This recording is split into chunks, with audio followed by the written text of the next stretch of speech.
Future tenses in English from EspressoEnglish.net.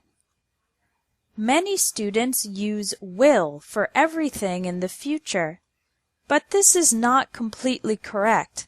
There are various future tenses in English, and in this lesson you are going to learn when to use each one.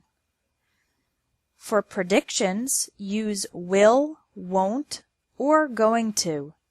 For example, the economy will improve this year is the same as the economy's going to improve this year. In general, with first conditional sentences, using the word if, we use will and won't. For example, if you practice every day, your English will improve. If you don't study, you won't pass the test. For intentions, use going to. Intention is when you want to do something, but you haven't yet taken action. For example, this year I'm going to lose weight. I'm going to quit smoking. I'm going to get out of debt. I'm going to join a gym. Going to is commonly used for New Year's resolutions. Now let's talk about plans and arrangements. Plans and arrangements are when you have already taken some action to make the plan a reality in the future. There are three possible tenses to use with plans and arrangements: going to, present continuous, or future continuous. For example, you can say, "We're going to visit him next week." Using the present continuous, you can say, "We're visiting him next week." Or, using the future continuous, "We'll be visiting him next week."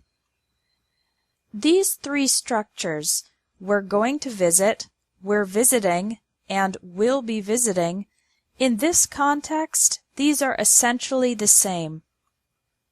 For decisions in the moment, promises, and offers, use will.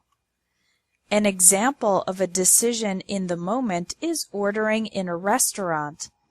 "I'll have the chicken salad."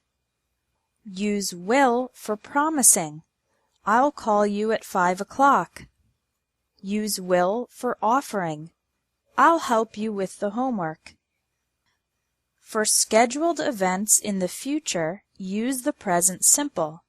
Scheduled events are things like transportation schedules, conferences and events, and things that operate on a regular schedule, like the opening or closing of a store or bank.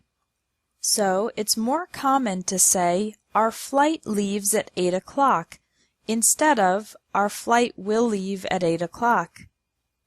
The conference starts tonight, and not "The conference will start tonight," because it's a scheduled event.